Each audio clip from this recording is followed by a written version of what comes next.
శ్రీమాత్రే నమః. ఈరోజు 56వ శ్లోకం. అంతకంటే ముందు ఒకసారి 55వ శ్లోకాన్ని చెప్పుకుందాం. శ్రీ భగవానువాచ ప్రజహాతి యదా కామాన్ సర్వాన్ పార్థమనోగతాన్ ఆత్మన్యేవాత్మనా తుష్టః స్థితప్రజ్ఞస్తదోచ్యతే.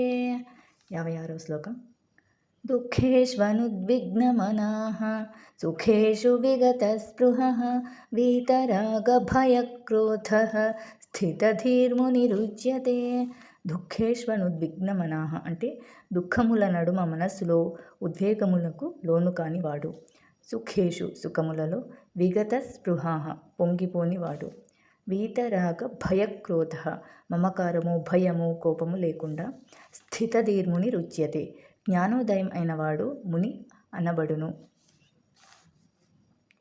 దుఃఖముల నడుమ కలత చెందని వ్యక్తి, సుఖముల కోసం ప్రాకులాడని వ్యక్తి, మమకారము భయము మరియు క్రోధము విడిచిన వ్యక్తిని స్థితప్రజ్ఞుడైన ముని అని అంటారు. అంటే సుఖం దుఃఖం రెండింటినీ సమానంగా చూసేవాడే నిజమైన జ్ఞాని, స్థితప్రజ్ఞుడు అని అర్థం. శ్లోకాన్ని ఇంకొకసారి చెప్పుకుందాం.